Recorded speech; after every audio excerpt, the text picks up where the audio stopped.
My friends, welcome to a special episode of the Nuclear Heatwave Wrestling Podcast, brought to you by Mafia Sports Report. I, as always, am Dr. Love. We have right here in the back Sauce Bronson, and of course, we got a special guest, my brother Primetime. Right What's here. going on? Right, we are in person now, Sauce. We can get the heads I don't know why now. I'm looking at the. I don't know why I'm looking at the.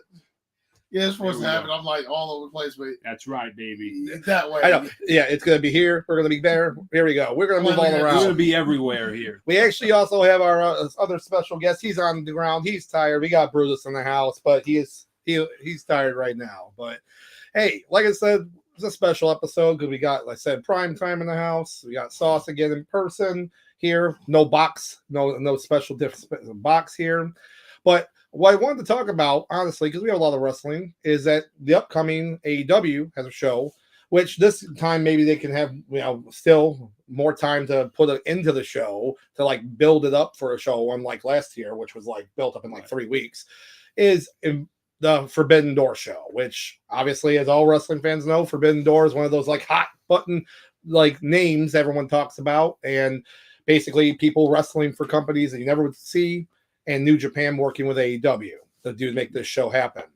But I wanted to come up with some ideas to come up with kind of our own fantasy take on it. Like, not something where people are passed away, unfortunately. We might talk into that too. We're going to talk about a lot of stuff, but mostly our ideas for wrestlers from WWE, from Impact, from AEW, from New Japan, from All Japan, from NOAH, AAA, CMLL, and from MCWA, back in the day. Well, let's get those guys in there too, just saying. Those guys are pretty hardcore. That's all I got to say.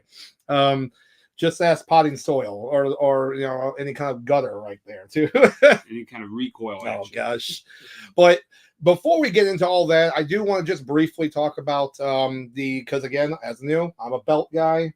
And unsurprisingly, we got new women's titles introduced. And of course, they are exact copies of what you have now for the undisputed title and the men's title. Now, again, this is actually kind of funny. So me and my brother, and probably a lot of other people too, back then, do you remember when we came up with that idea and we said that Charlotte, when she was Divas champion, we said, why doesn't she get the belt that looks like the men's? So what I did when we talked about that, this is back when the MLW message boards was a thing. Oh my gosh. So my name was Norma Smiley. That was my handle. And I just put do the wiggle. You got the wiggle. That's right. You got the wiggle, He's baby. the best. Don't wear it out, baby. But he is black magic, baby. So here's the thing though. I said, why not have, if we want to treat the women's division seriously and not have a butterfly belt, the number one signification of that is to have a championship that looks like the men's. Yep. And of course, at the time, WWE had introduced, I think, not a year earlier or less than a year earlier, the Tuttle belt, the American Chopper created. Yes. CNC milled WWE. The network logo. Basically, the network logo. Lesnar. He got the belt. So it made sense. And that to have a women's with a white strap, because I remember back when Medusa, Alundra Blaze had the old women's title, and that was on a white strap. Also was on a pink strap. I'm about to say, I remember the pink strap. Yep, the white, the pink. And then remember the Intercontinental title was put onto, brought back on a white strap. So they were, it made sense. And then, of course, thankfully at WrestleMania, Lita and then announced the new women's title. And it was like, oh, thank God. Right. It was just it was good. So now, flash forward to now. Now people are complaining beyond belief about the belts being the same, and it's more so it's more so because of the network logo. Everyone's so sick of that just being the new belt. But here's the funny thing about that. Again, when Asuka got her belt on SmackDown, the belt itself actually says on there Women's Undisputed Champion, but they only refer to her as the WWE Women's Champion. I think someone screwed up when they made the belt. I think because she is not an undisputed women's champion because she did not beat Rhea Ripley for There's only SmackDown been title. one undisputed women's champion. That was Becky 2 belts. Becky 2 belts. One, yeah. So in a sense, I think they messed up, and you'll quickly see a new belt or a little relief plate put on there to like hide it.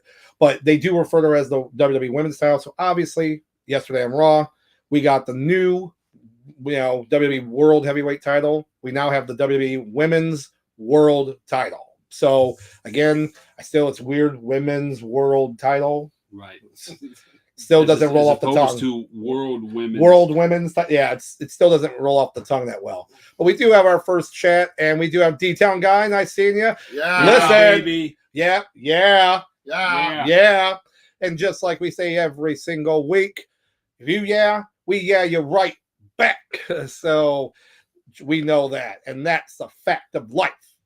That's right.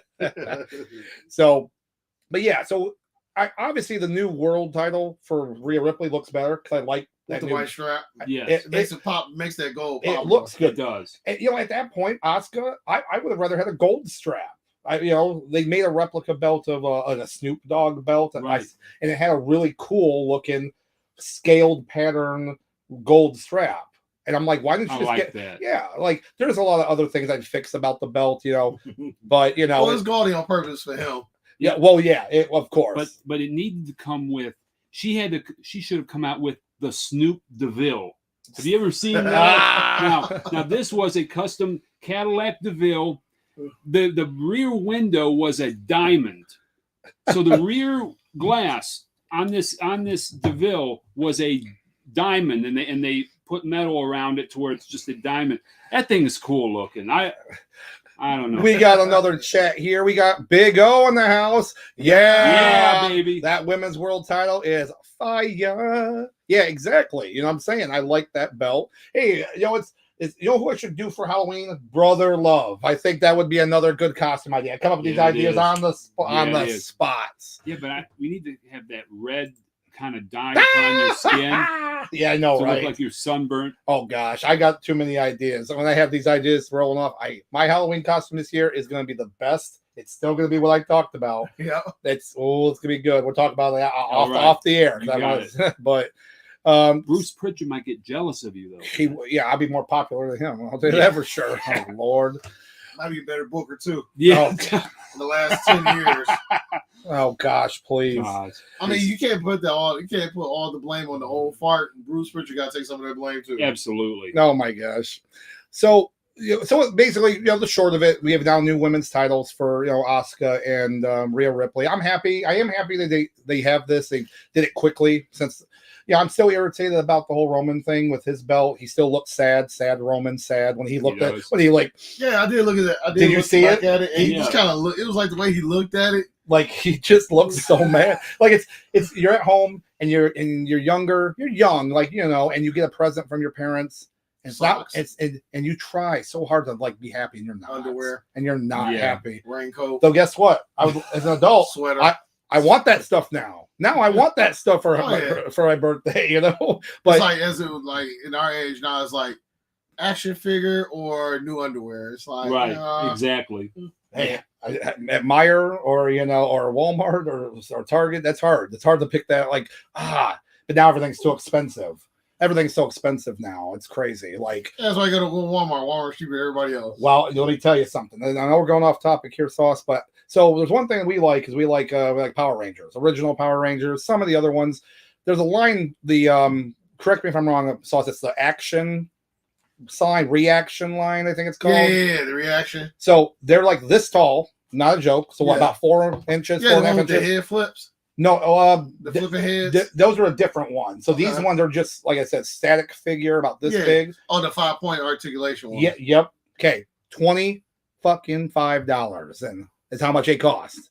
$25 for this size figure, and it only has 5 points of articulation. I'm done. Donezo. Yeah, because idiot collectors are gonna collect them. I always tell people when it comes to collecting, especially in today's world where everything's inflated, I said, vote with your wallet. That's all you gotta do. It's not that hard. Mm-hmm. Like Arcade went up when they lost their mind coming out with these $700-$800 cabs. I said, ain't nowhere in the world. And guess what? I waited about 6 months.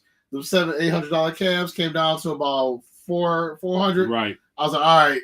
I say let's talk business now. Like the X-Men cab I got, they wanted $700 for that. I said, yeah, lost y'all damn minds. So yeah, I want to say maybe a year or some change. Saw it on sale on Best Buy, $400.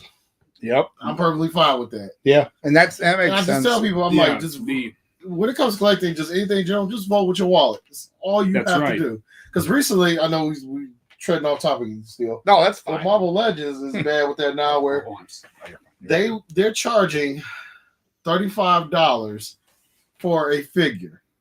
Come on. It comes with maybe a couple accessories that normally you'll pay $20-25 for. $35, and I think they're just doing it to test the market. It's that PS4 Spider-Man figure. Yep. And yeah, they wanted $35. I said, if anybody can, I was like, y'all can either complain or vote with your wallet. That's all you gotta do. Oh yeah, I mean, as a Transformers fan too, it's insane. Like the same, he got I couldn't buy the stuff anymore, you know. And I know again, and guess what? To even segue into that too, wrestling figures, I could never do that rabbit hole, because there are people that obviously collect wrestling figures, but that rabbit hole now, because once they realize that collector's market, oh my god. Now everything's about the collector, the super special edition that, you know, MJF's got this different scarf.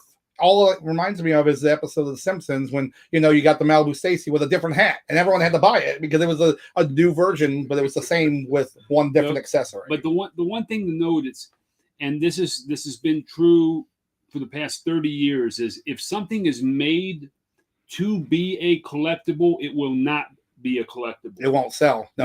That if it says collector's edition, if it says this, it's guaranteed not to be worth much more than a standard one. Exactly. Because people are now conditioned to we have to collect it. We have to.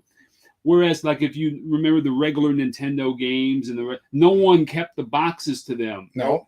But you know, now people keep the special cases. Edition of Ocarina of Time. Right. But mind you, special had nothing different. It was like the gold cartridge, right? Yes. If I remember correctly, there was nothing different about the game. No, there's nothing different. Like, that's bamboozlement right there. That really was. Right. So there you go.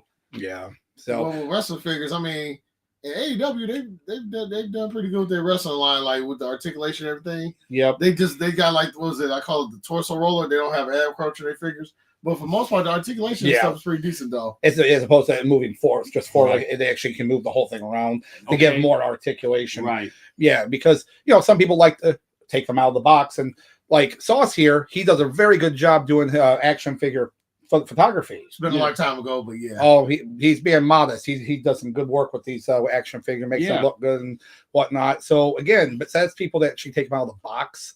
I like to. Like, I might have some Funko Pops here in the box, but I don't have that many. Most of my figures I play with. All right, or I play with. You know what I mean? I have them out there. Next time you see us, we're just like playing with the figures, like just sitting there with our figures. So one quick thing before we start our Forbidden Door. Actually, the Forbidden Door of wrestling was back in the day when me and my brother had the action figure wrestling company. Yes, we had we had a bag of action figures, all different ones, and then we would do matches. Which with I still them. have that bag. Oh yeah, we still have the bag.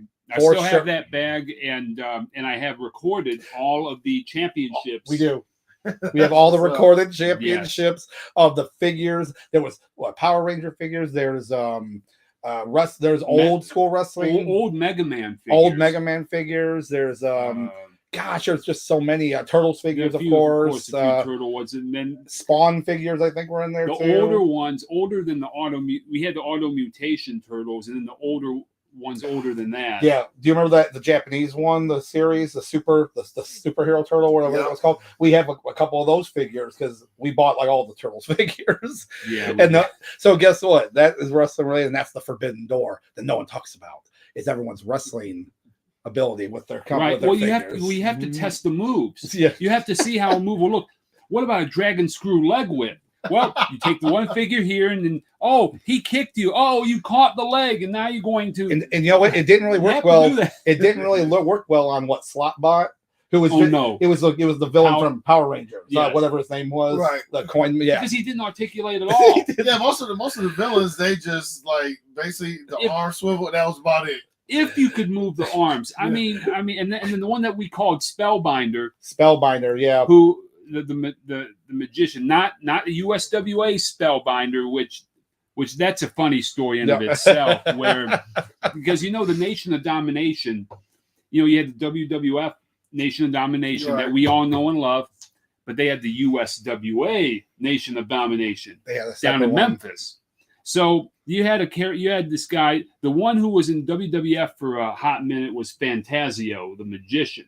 Yes, yeah. He had the white and black face paint. Yes. Yep. So he had been wrestling in Memphis a long time as Del Rios. And well, he had a gimmick where similar to Fantasio, of course, it's called Spellbinder.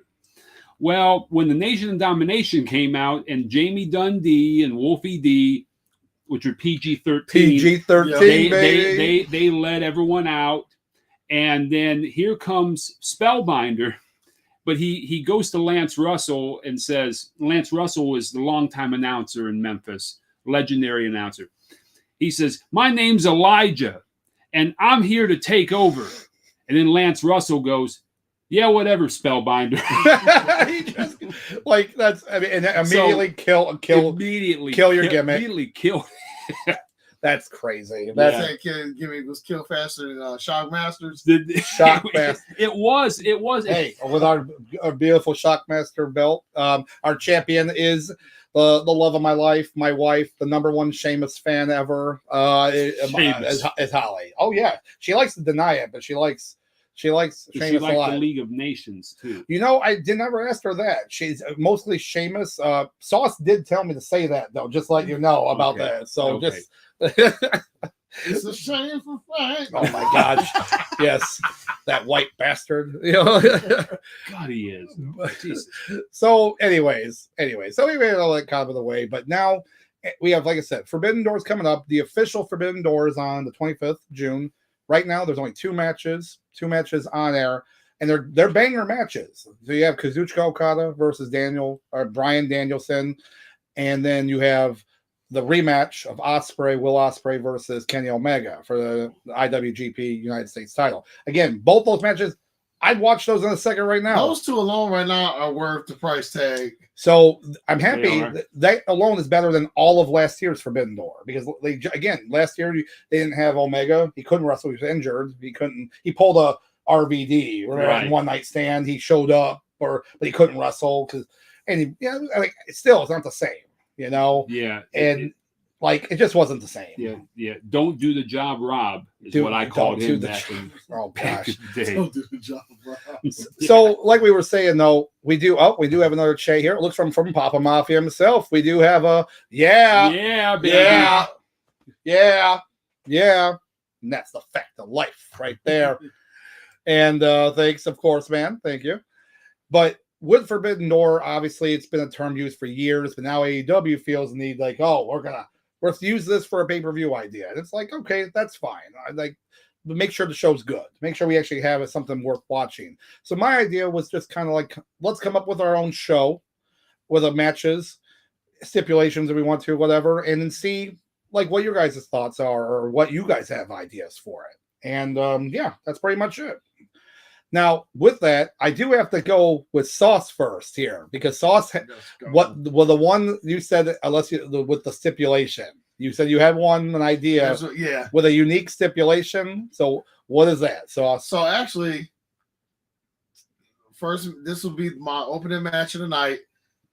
This is definitely get the crowd hot. Basically, in my world, these two basically, unlike Seth Rollins and Omos, these two have actually interacted with one another. Oh God! They've cut promos.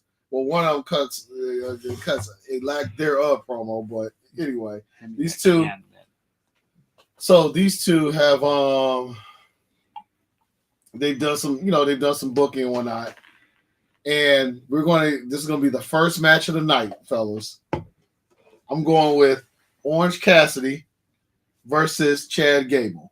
Oh man, okay. So main reason why, listen, anytime you get Orange Cassidy opening, you know, just his song theme music alone, do do do do do do do, the crowd automatically goes nuts.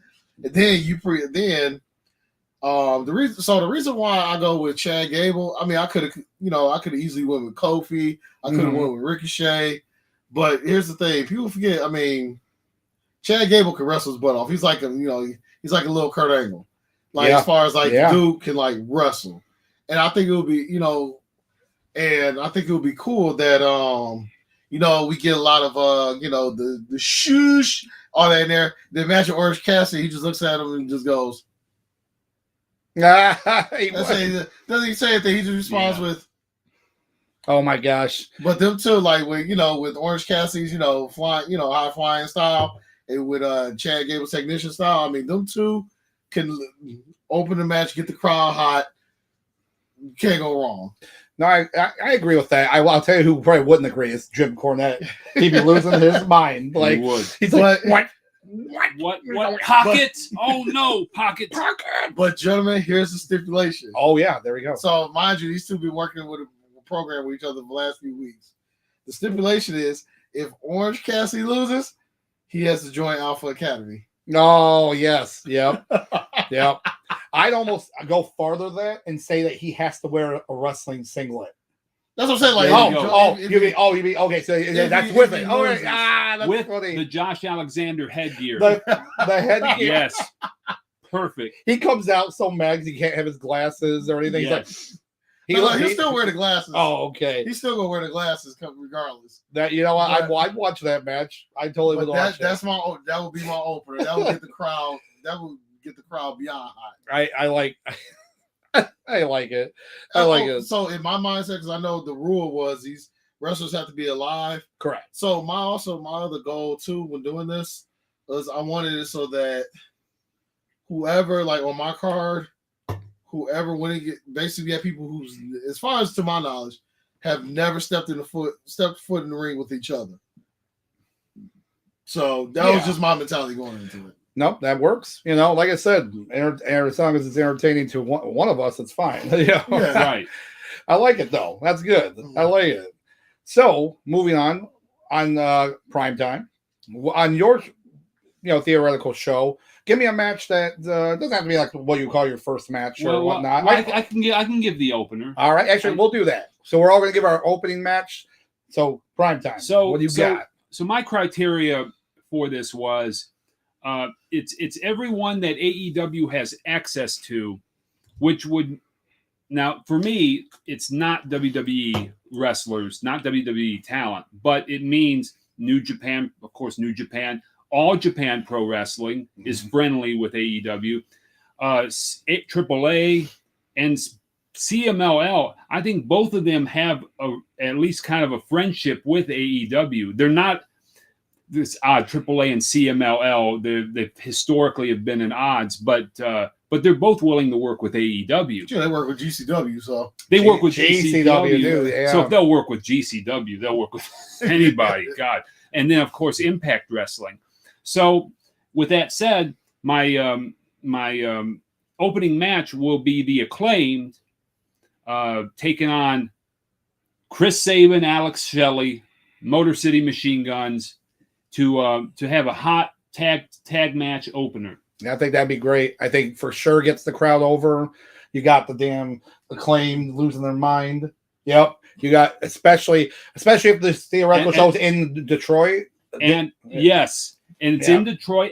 But now the Acclaimed will open the show with a rap, and you know that they can deliver the goods on that. They have. I mean, you've got other wrestlers having to answer to Max's rap, I mean, you have to. He's getting over very well. It's so over. I think that's a good. I'd watch it. Oh yeah, in a heartbeat.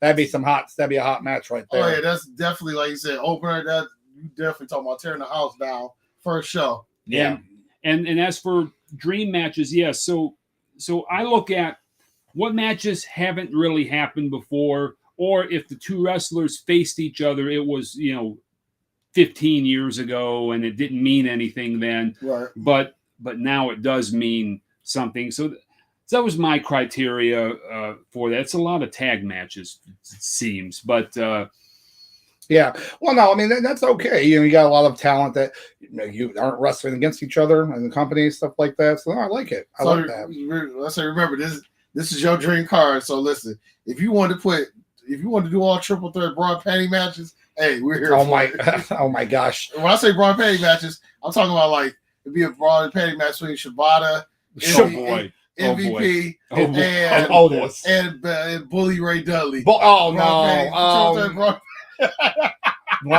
now you put that in my head. Now that's weird. Yep, you'll never be able to remember. Awful. You can't unremember that.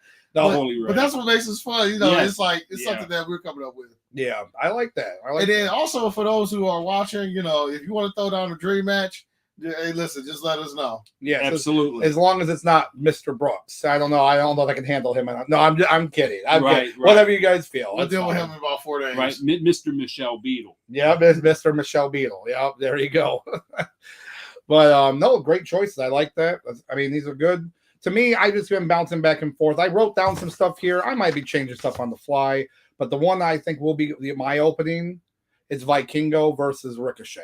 I know you mentioned Ricochet, but I think, yeah, that's the. You know what's crazy? Was it? That almost made it on my card. Look at that! That almost made it. Yep. I thought about it. I was like, I got a feeling somebody else gonna bring it up. So shout out to you. Well, I look at it like this. Was it 2015? The Ospreay Ricochet match goes viral to not to the whole world in a sense. Where now it's like, who are these guys? Well, when we watched, so I was one of the first to get the New Japan World subscription, where it was a mess. It was hard to subscribe to that back then. You had to go through a lot of steps, a lot of Google Translate mishaps, and so forth. So as I'm going through it, I noticed, who's this Ricochet? I'd heard about Ricochet, and he's from Paducah, Kentucky. He's just very talented individual.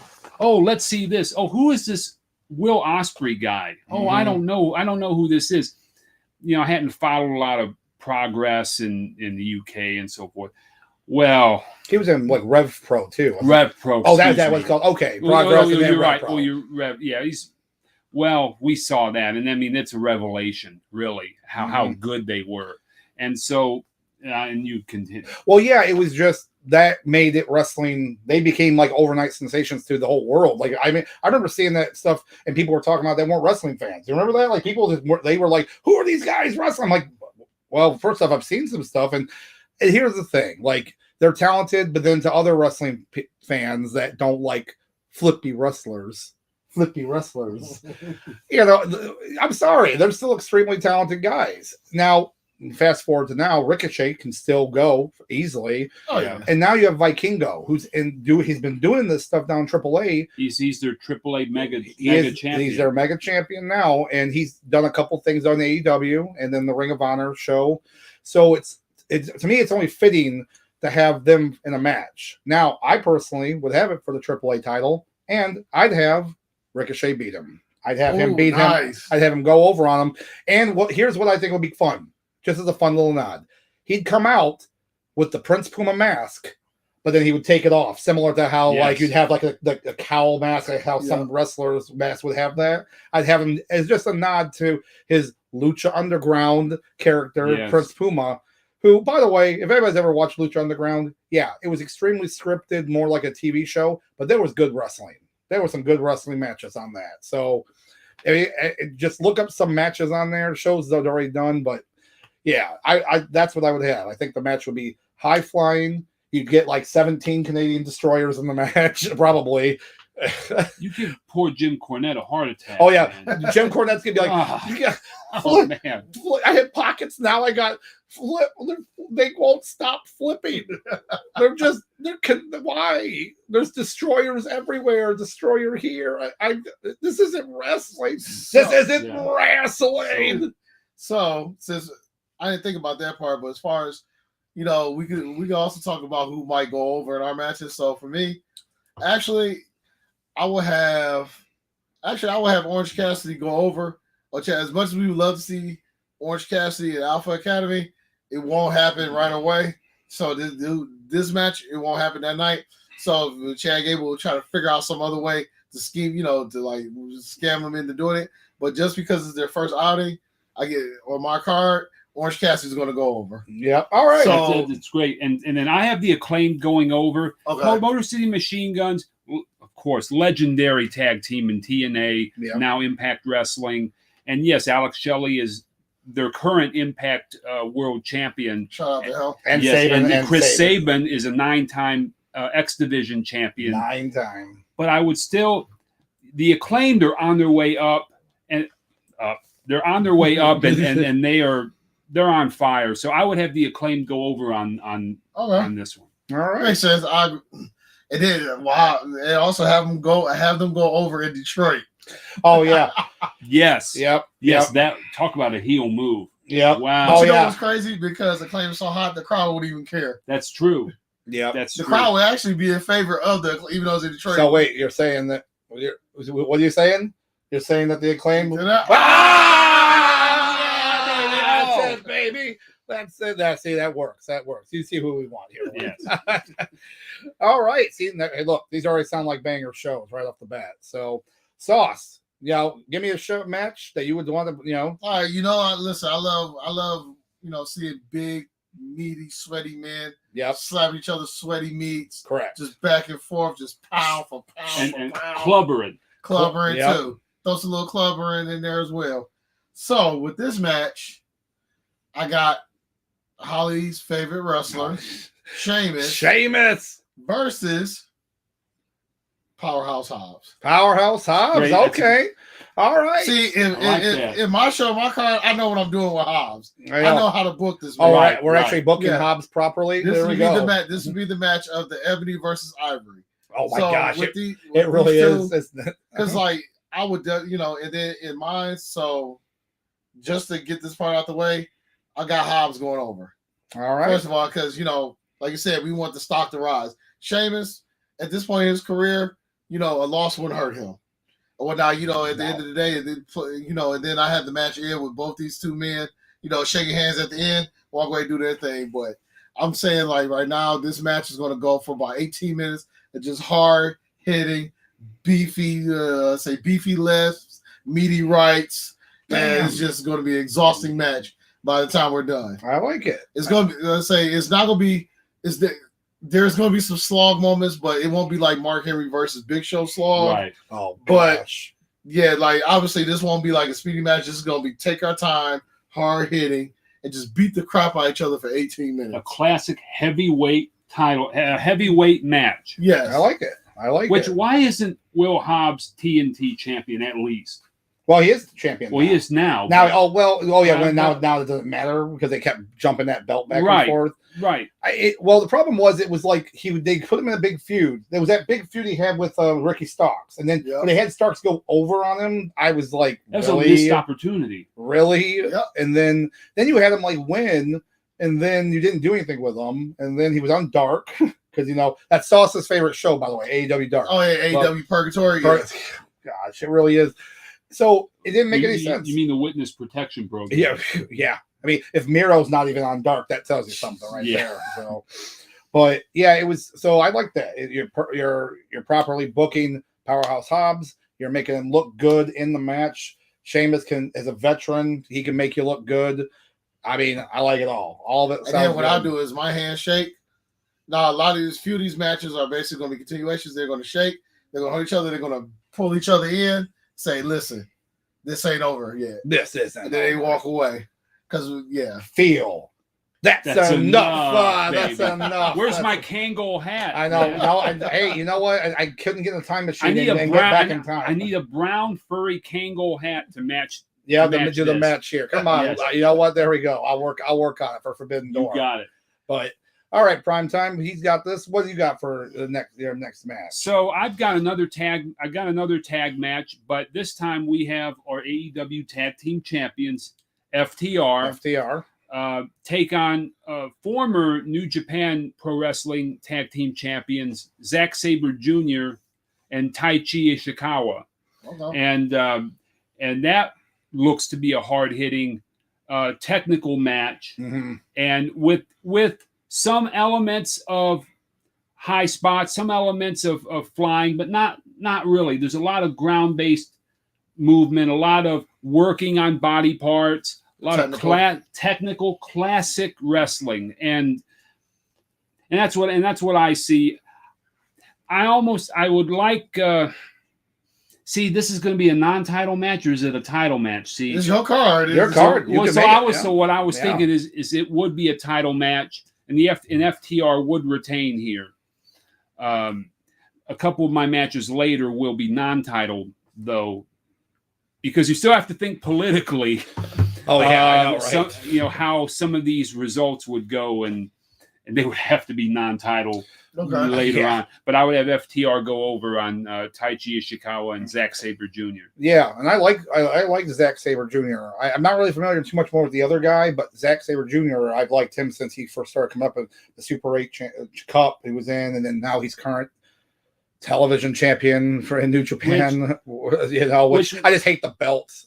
I'm happy he won the title. I think we do have to mention right now, for those at home who might not know about the ECWA Super 8 Cup, and that's historically been the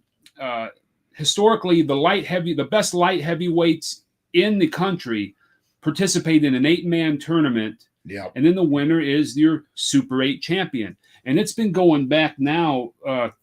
I'd say at least 25 years. At least, because Bryan Danielson, the American Dragon, won it when he was a little one. So when he was pre-Ring of Honor and stuff. Yes, it was. Yes, and so to see the wrestlers of tomorrow, you usually have to take a look at the ECWA Super 8 Cup. Yeah, and then you'll get a better idea of who's on their way up, and it'll be a few years after you see them in the Super 8 before you start to see them achieve greatness, but they're there. Yeah. And absolutely. But I do have to mention one more thing. You said about Taichi Ishikawa. Mm. Well, I have the All Japan Pro Wrestling streaming service, and I just have to mention this. And, we take for granted sometimes how easy it is to look up our favorite matches and our favorite, if we like the match with Will Ospreay and Ricochet.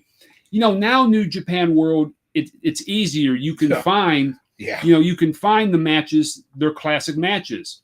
Kota Ibushi, you can type in, and even the English Kota Ibushi as opposed to the katakana characters. So, with All Japan, it's a little different. See. And so this is where we take for granted who has the rights to all this footage. Right. And All Japan only has the rights to their footage from 2018 onward. That's it. That's and then 2016 and 2017 they have a lot of footage that, but before 2016 it's spotty. There's some random ones from 2008 and 2006 when TNA had done a cross promotion with All Japan, and then there's some with Keiji Muto, known as Great Muta in the States, from 2003 2002. Mm-hmm. But that is it. So if you were expecting something like Dr. Death Steve Williams, Terry when he was in his prime, Terry Gordy, you're not getting Stan the old Hansen, stuff. You're not getting any of that. That does not exist. It was over there wrestling even before. Well, when you're still Terry Bollea. Yes, there's none of that. Even though those are your boy John Laurinaitis, Johnny Ace, Motoko's boy. Oh my God, Johnny Ace. Yeah. No, you can't see any of that. You can only see.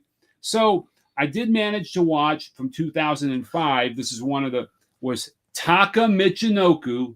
That's right. Yes. He kept wrestling now. He didn't disappear after Kai and Tai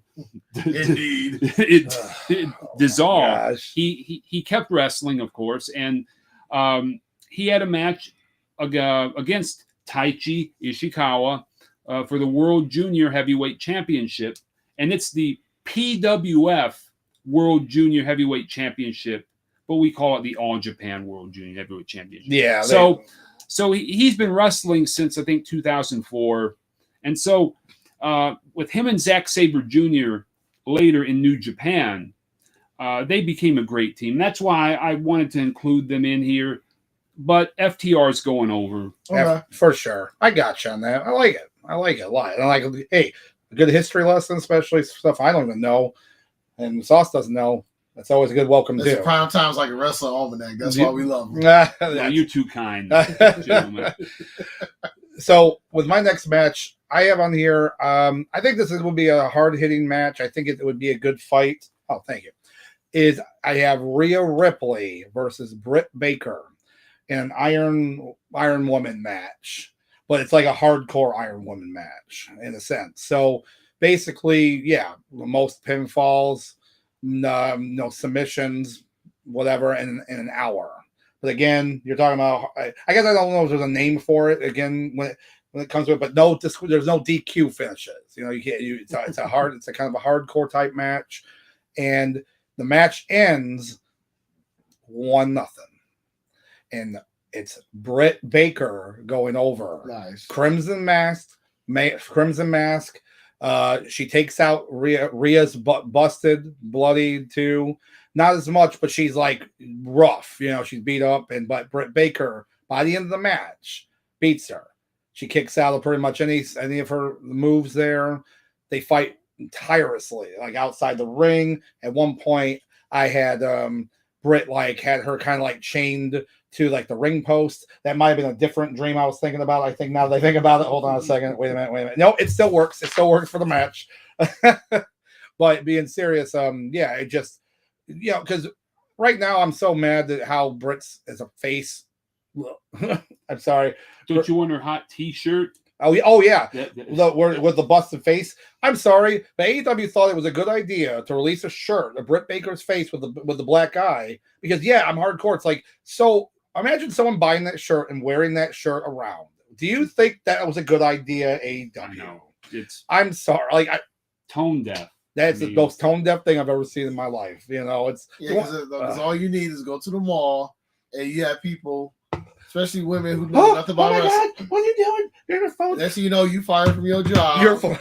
Right. Because of Tony Khan. You support, abusing women or something. Yeah, it would totally be that way. Oh. But like I said, Britt Baker, she needs to go back to her heel. She needs to go back to that bloodied, be able like hardcore, and not necessarily hardcore, but just that grit fighting. And I love Rhea Ripley. I love since she's her escalation from the UK, from the other Charlotte Flair. Yeah, from when she was basically a clone of Charlotte Flair to making her own character. Right. And it's skyrocketed her whole thing. So can I ask you a question, Doc? Yeah, of course. Will Dominic be involved in this match somehow? Dom will be in it, but Britt Baker is going to take him out. We'll take him out for sure. They would still boo him out of the building. Oh yeah, he is getting the good heat now. Incredible heat. Yeah, he's getting the good heat now. It's crazy. The last time I know, I might derail a little bit, but the last time I heard somebody get that much heat from a crowd was when the Raw at the WrestleMania when Roman Reigns beat Undertaker, and he stood in that ring for about 12 minutes. And every time he tried to talk, they just booed him. And booed him and horrible. Him. I will say that's probably the worst main event of all time. And yes, of WrestleMania, and yes, I know Bam Bam Bigelow LT. Nope. Worst is Undertaker, Roman Reigns. Yeah. Because one, no title on the line, and Undertaker loses to him and basically retires him. So yeah, worst match because it just didn't make any sense to book. But at the end of the night. Yeah. But it was the last time I heard a wrestler get that much heat was when Roman right at the Mania. And it's like every time Dominic shows up, like not MJF don't even get that from the crowd. No, I mean because everyone loves him, of course. But it's like it's to the point out where you tell Dominic to try not to laugh. Oh yeah, because he enjoys it. But that heat is beyond nuclear. Dom. I know that's why I like it. We got our nuclear heat wave. We know our wrestling. I don't know what's beyond nuclear. Maybe the Earth's core heat. I don't know. The sun's core, maybe. I don't know at that point. Oh my gosh. But to me, that's because I wanted to have a women's match on here, and I kind of kept going back and forth on certain people. Like I thought about putting Masha Slamovich in there, who's wrestled in Impact and in like GC. She just lost her title too in GCW. She was world champion there, and she just lost it. Apparently, the fans lost their mind. They were pissed. They were trashing the already trashed ring. By the way, it's hard to like tell it's trashed ring there, but because what's the thing people call GCW? Garbage can wrestling. Yes, or as Cornette goes, outlaw mud show wrestling. Hey, I still think I'm fine. I'm fine with the wrestling, but I think it's funny. Like what did you think about back in ECW back in the day? So yes, get out of here. Get out of here with that. We're having a fun time.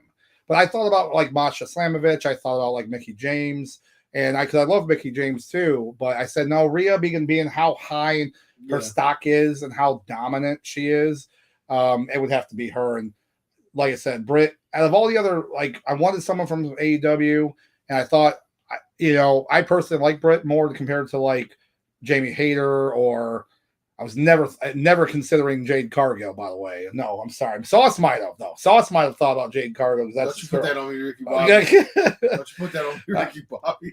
Or, I thought about, like, Taya Valkyrie or something like that, but they've already worked, I'm saying, like, that'd be, I don't know. I just think that something like that, but I think that would be a good match. I think it would be hard fought match, Iron Woman, hardcore type match, and Dom Dom gets knocked out. He's fine with a smile on his face because he's getting knocked out by another chick. Like it would just be a perfect way to do it. So, and no Adam Cole, baby, because I'm sorry, that's another pet peeve I have is if you're in a relationship with a wrestler. When they put as a book storyline for you guys to come out together or whatever, it's always bad. Yeah, it comes out cheesy. It does. When Becky Lynch and Seth Rollins were doing the thing together, I'm the man. So Seth Rollins like, I guess I'm not the man. You're the man, honey. I love you. Right. I love you. Like what? That's so stupid. I wear a skirt now because I know. Apparently, I don't know. Just it's always been a pet peeve of mine because you're almost always face, right? Almost always. Like the Miz and Maurice make it work. Yeah. They're probably the only ones that make it work because Miz is just so good as a heel. Yeah. And Maurice doesn't wrestle. She's just like she's a valet. She's a perfect valet, So that right there works. And Scarlett Bordeaux, it's a little different too, because she does not really wrestle. But Scarlett overshadows Karrion Kross though. And that's the problem. That is a little bit of a problem. Karrion Kross actually I hate to say it, he needs to be separated from Scarlett and just kick ass. I know. Just dominate. It seems like when Scarlett comes out in her latex outfits, I mean, of course people are they're gonna cheer because they like how Scarlett looks. I mean, they're like walking who's this guy? And yet they go, who's this guy? Because he doesn't have enough personality to overshadow what Scarlett's bringing. Yeah. And so Karrion Kross needs to get separated from Scarlett. Well, remember when he came back, he immediately went to Roman Reigns, and they did the whole like his little gimmick, like the little hourglass thing. Yeah. It's like this is right before he was facing Rhea McIntyre at Clash of the Castle. It's like, wow, that's a good way, like a big push, and then nothing happened. Like he was there at the show in the front row, and then he ended up doing a big feud with McIntyre. Like a 3-match feud with Karrion Kross, and then that was it. I don't think he never even got a shot at Roman Reigns. I don't think he ever got a shot. Like, what was the point of that? And since then, I can probably count on one hand how many matches he's been put over. Mm-hmm. Yeah. So, but got off topic there. But that would be my next match on that card. And again, hard fought. Britt Baker going over. So barely going over, by the way. But all right, Sauce. So let's kind of keep this train rolling. So what do you got? I have a women's match. Oh, all right. I like and once again, I try to look for two people who's never been in the ring together. Okay. And this is a very good one. All right. I like to think. Jordan Grace. Okay.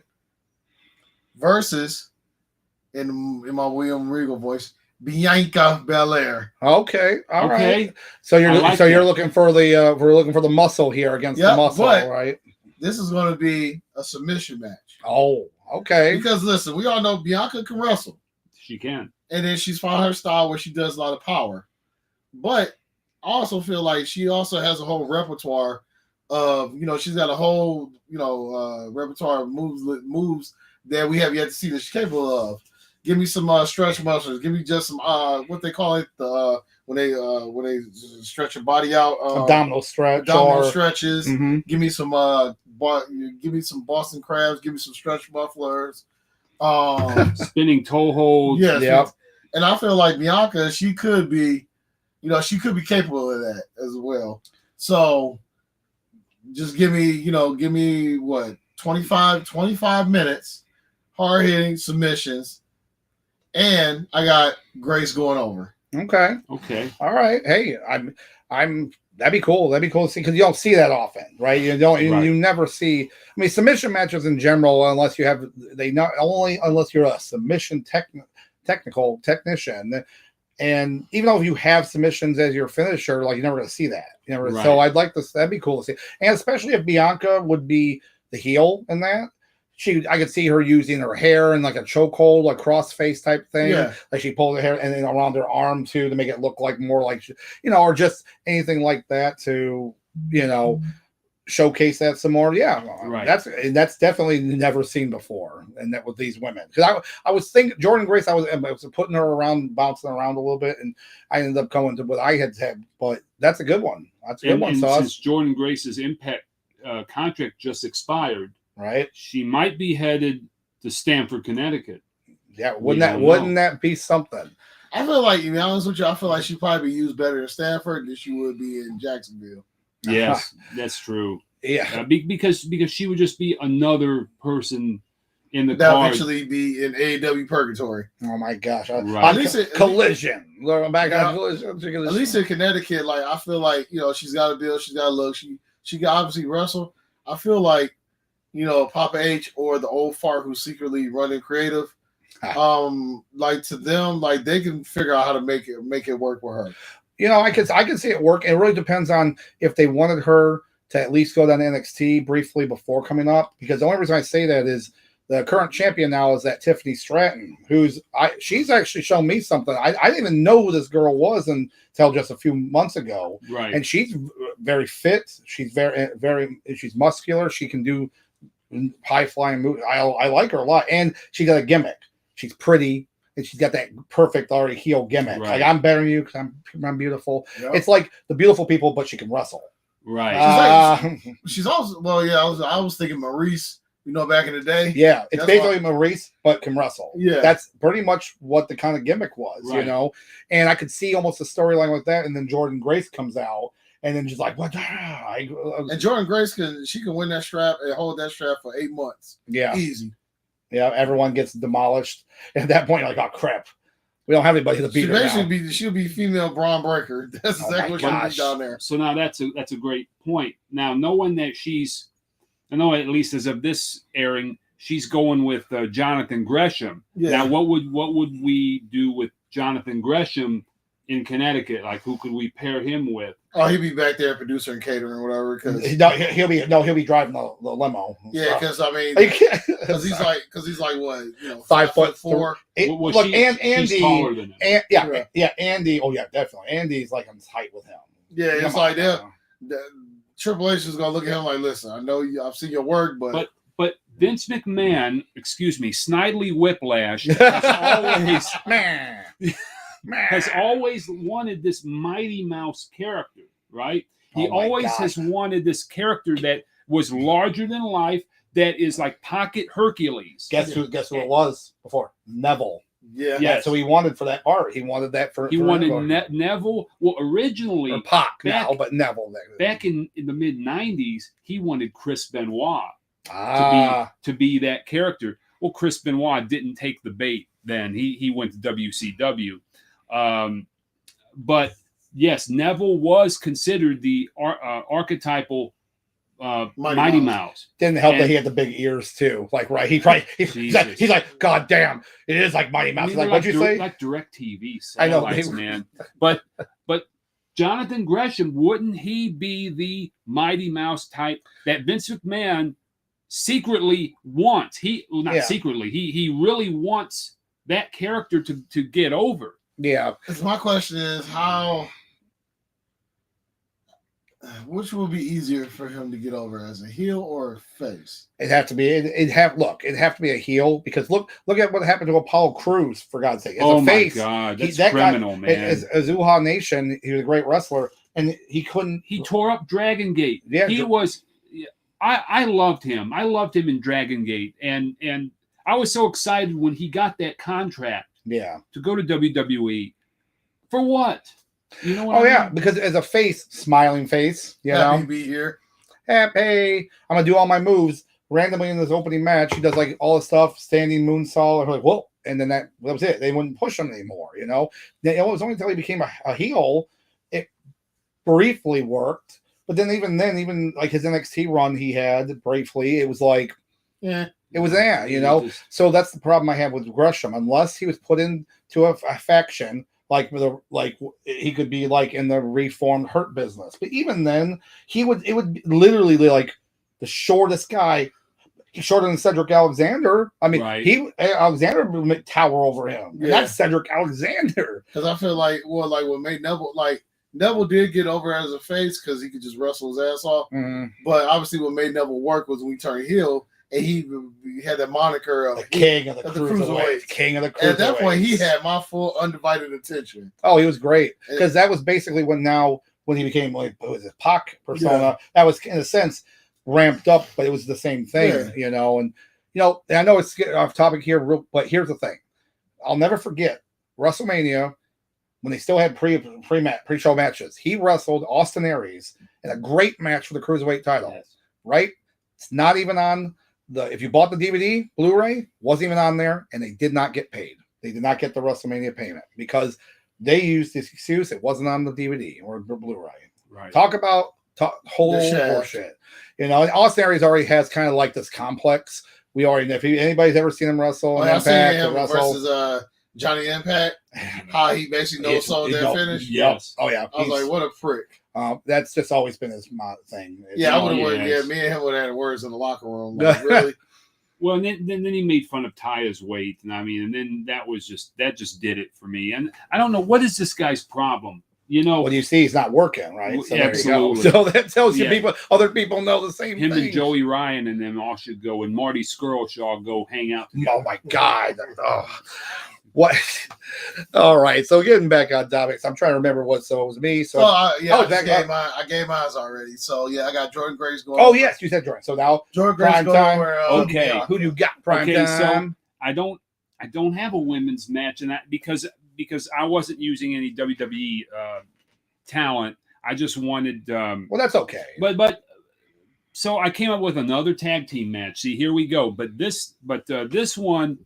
For those who like lucha, this one has to be. This is like an unsanctioned match because of the rivalry between AAA and CMLL, which started when Conan and Vampiro broke away from CMLL to form their own promotion with Antonio Pena, and that became AAA. Yeah. And so we have, oddly enough, who just quit AAA like 2 days ago, but he's under contract to AEW. Actually, is Roosh. So Roosh and L.A. Park, who is the original La Parka, taking on from CMLL Volador Jr. Oh, nice. And Titan. Nice. And so you want to talk about heat. Both of these teams, all four of these competitors can get heat, can get over. They're just tremendous wrestlers. And I think it'd be a great showcase to show that AEW can bring these two promotions together because they have in the past. Yeah, they have. And that what a coup it would be for Tony Khan to say, look, we can actually bring these guys together and have a match. Yes, we won't quote sanction it because we want both sides to look. In fact, and the match would end in a double DQ. Yeah. You can't have someone go over on this. So it would just be an exhibition. It's a 2 out of 3 falls, and then however the first two falls hit 1 and 1, and then they would be double DQ on the third fall between them. So that's who I have, and so no Tejano Jr. Right? It was debatable. I was thinking of I didn't want to say Hio del Vikingo. Oh yeah. because I wanted to get the LA Park and Roosh.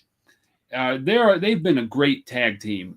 They've been tearing up AAA, and you can also talk about Psycho Clown and Psycho Clown, Sam Adonis. You can talk about those. What two. about Drilistico? Absolutely. We keep forgetting about Drilistico. So I just went with this. Easily, we could go with another team to supplant one of these two, but that's what I went with. I personally like it because of L.A. Park, the original La Parka, just because the story alone is just it's so comical. You wish it was a fake story about how he basically lost his name. Yes. And it's like, there's actually a good documentary on YouTube. I couldn't tell you off the top of my head who it was, but it's called The Death of La Parka, and it was literally basically the whole story about how he lost his name. But yeah, L.A. Park is still alive, and he is the original chairman of wrestling. But that's also because in both AAA and CMLL, they trademark their gimmicks. Oh yeah, they trademark them to the hilt. So when La Parka had an issue originally with AAA, and he left, and I don't know if he went to IWRG or which was the third promotion at the time, or Promo Azteca or CMLL. He left. Well, AAA owned the La Parka gimmick, and so what they did, they came up with their own La Parka. Yeah. And there was a Triple Mania a few years ago, and it was L.A. Park versus La Parka, which means it's the original La Parka, who's now L.A. Park, versus the new La Parka of AAA. Yeah. And that reminds me of Sin Cara versus Sin Cara, And it's a play, and it's exactly a play on that. Yeah. But that's where, and then you'll see that in other gimmicks where they are very protective of their gimmicks. Oh, for sure. Yeah. Oh, so no, that's basically in a nutshell there. But I like it.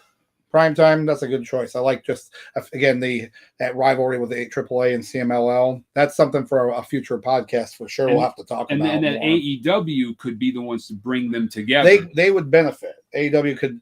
If TK, could see that, he would be the benefit for that. Bring more wrestler fans.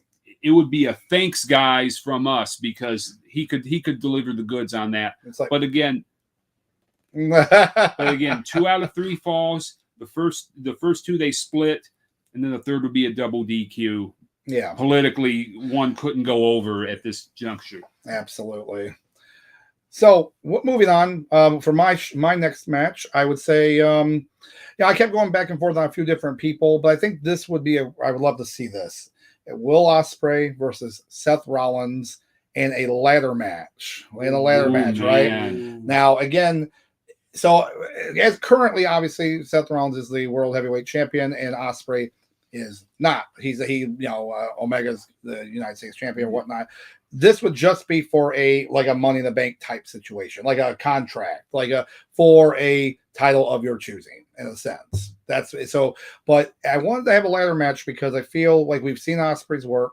We know he can work. We know Seth Rollins is good, and he can work good with most people. And I think they could mesh well together, wrestling wise. I think it would just be a straight up banger match, and I don't even know. I've been going back and forth who I would say would win, but I think after all was done, all the moves back and forth, they're going to be working the ladder a lot, is that you're going to see the ladder will be in the corner, kind of propped up a little bit, and then he's like Ospreay throws him into the ladder in the corner. Now it's propped up. He jumps onto it.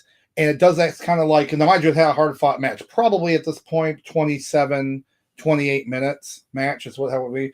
When he does that, it kind of, and Ospreay follows him, it flips up and kind of hits Ospreay.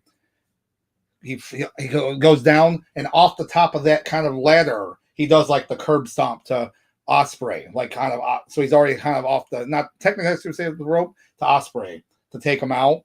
And then he puts the ladder on top of Ospreay to climb, so he can't get up. It's like how they put it on top of him, so he can't get up and Seth Rollins would beat him. So that's how I'd see it. But that's, it as long as it's a good match, which I know it would be. Seth Rollins has already proven he can work well.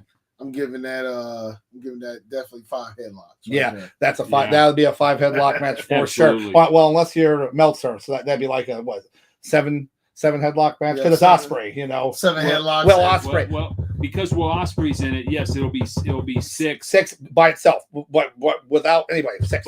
But if it was Kenny Omega and Will Ospreay, 19 stars. Yeah, 7 star. It'd be the first 7-star match according to Dave Meltzer. This is true. How many more 5-star matches does Ospreay have? Will Ospreay has 25 more. Will Ospreay now has 25 more 5-star matches according to Dave Meltzer. Yep. Has 25 more than Kurt Angle, Eddie Guerrero combined. Yeah, combined. Yeah, so there's a problem. You know what I'm saying? There's a problem there. Like if you tell me you favor a wrestler without telling me you favor a wrestler. Add in Benoit, and add 25 more than him. There's just something wrong there. Tell me you favor a wrestler without saying you favor a wrestler. Tell me you love Japan without telling me you love Japan. Pretty much. New Japan. He's not really keen on all Japan as of late, even though they have some good talent. No, he loves the whole country, Japan. He watches anime on his off time. Wait, in his basement with that weird little room he does his podcast? Yeah, because he can't. Yeah, he never cleans up. He probably wears those Ribera steak jacket, those Ribera steakhouse jackets. Oh my gosh! That Doc Gallows even made fun of. He would come out. Doc Gallows would sometimes come out wearing his Ribera steakhouse jacket because they give them to all the boys. Yeah, to promote it.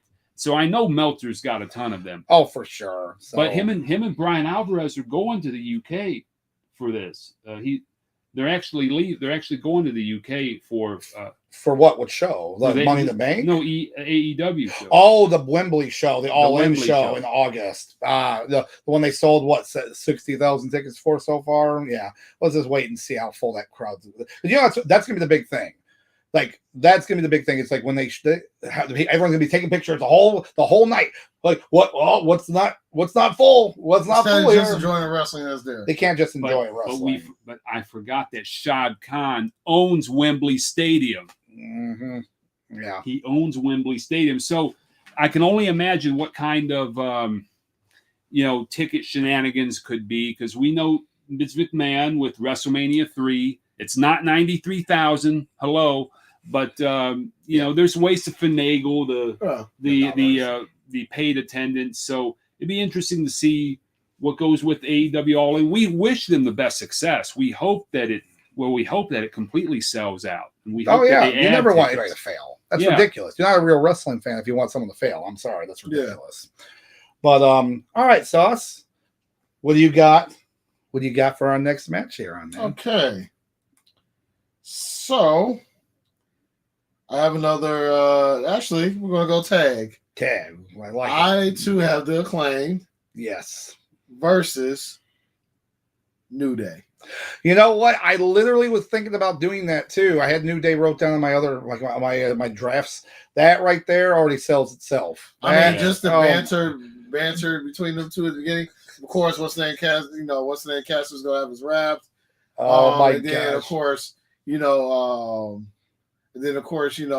As far as Xavier's going to have some shenanigans on the mic as well with Francesca the Third. Yes, his French horn. Yes, but when these gentlemen get into the ring, they're there to do business, and obviously I got the Acclaim going over, but we're talking a good 20 minutes. Oh yeah, gosh, that'd be such a fun match too. And this is New Day with Woods and Kofi. Yeah. Right. So obviously, if Big E's neck was healthy and everything. Right. Actually, no, I'll take that back. No, we're going to go Xavier and Big E. Okay. We gotta have Big E versus Bowens set up in that match as well. And Kofi's ankle, Yeah. Well, yeah, but theoretically they're all everyone's healthy right now. Yeah, I'm going Woods and Big E as far as for the tag for the team. Yeah, against them two. 20 minutes. Let's go.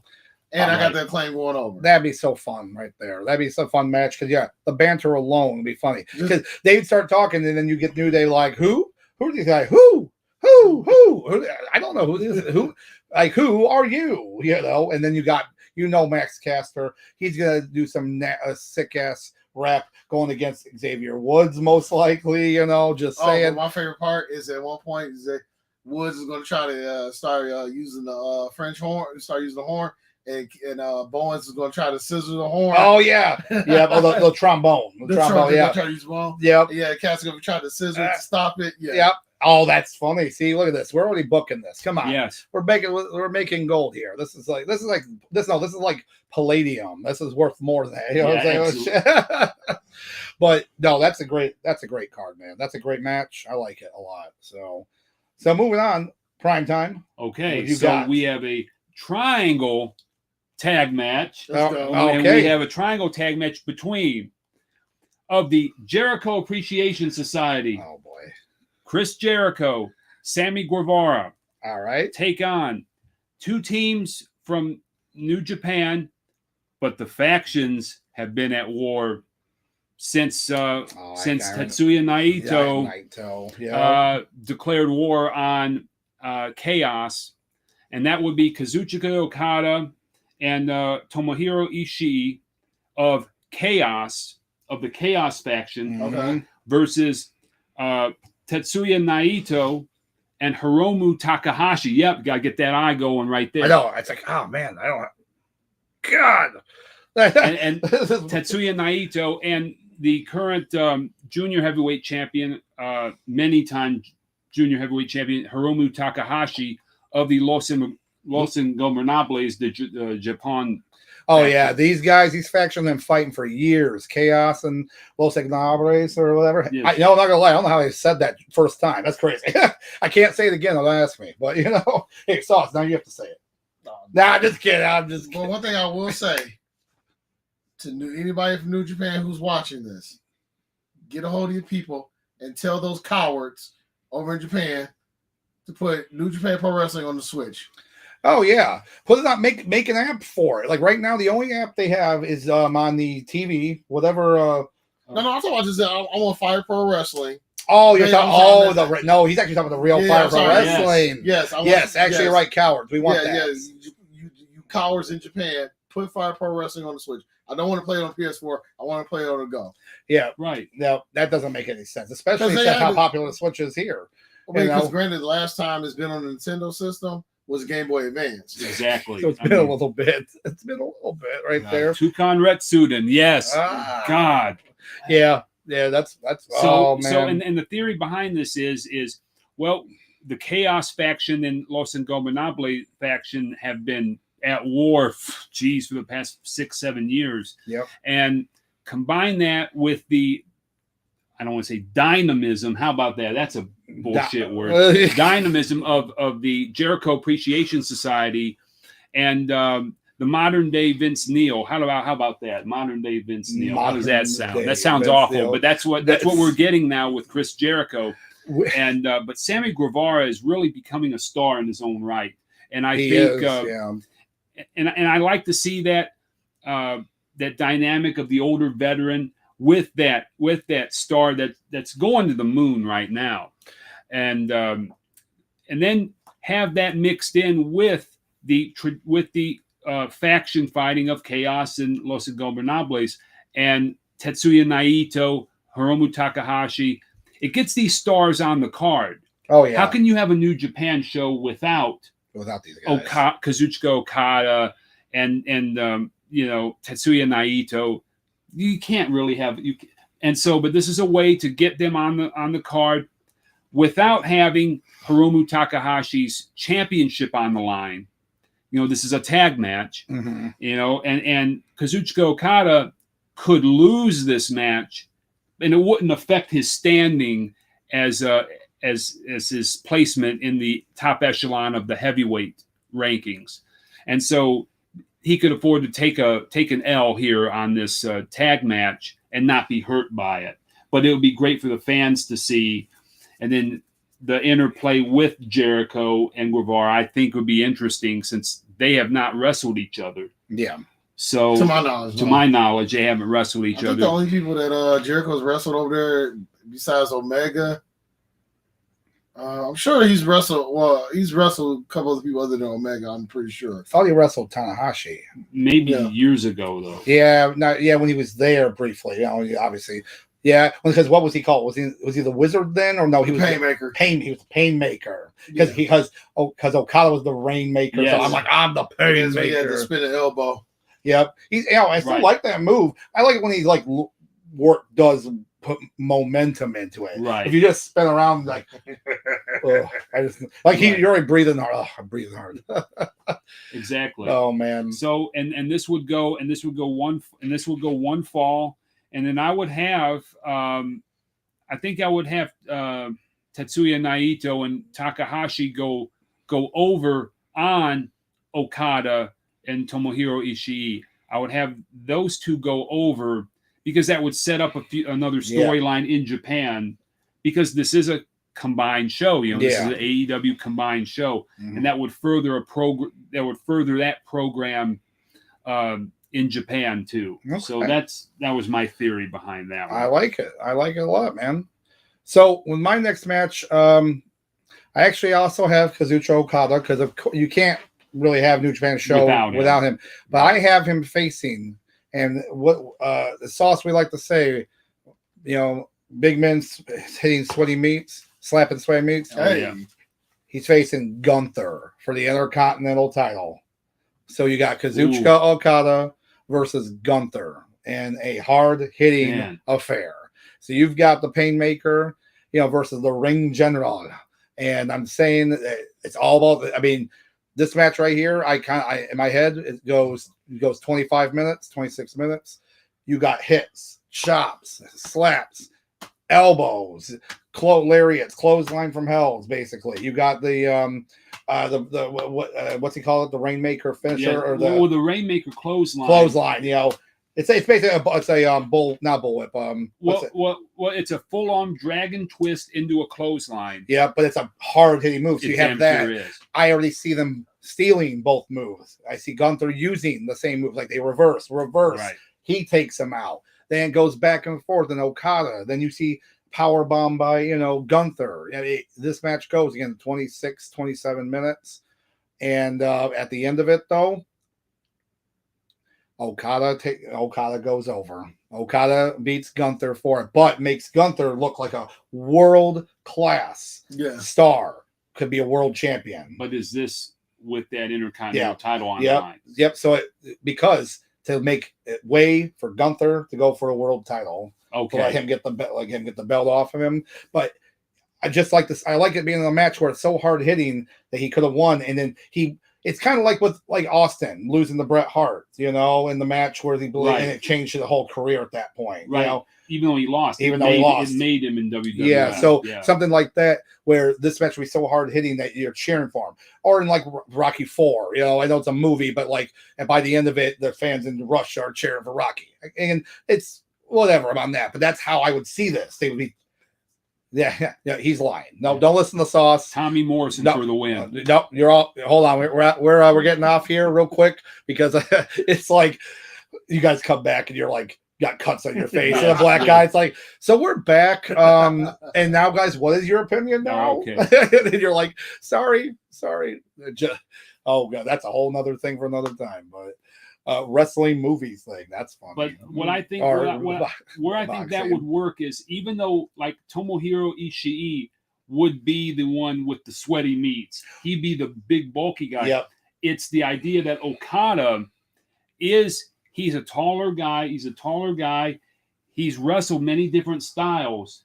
To see him wrestle Gunther's style, and remember, would be extremely interesting. And I thought about Ishii too, but then I thought Ishii fighting old Gunther or Walter made sense. But now that Gunther's slimmed up, toned up, him and more well-rounded, him and Okada are more in line body style wise. So, but you're right, that's that hard hitting style. I just think it would be. But it's the idea that how is Okada going to handle that style? Mm-hmm. That makes it a dream match. Yeah. So that's because I had a lot of different ideas, And again, we at the actual Forbidden Door, we are getting Okada versus Bryan Danielson. So that's going to be a great match right there. But this match, again, the banger. I'm all for it.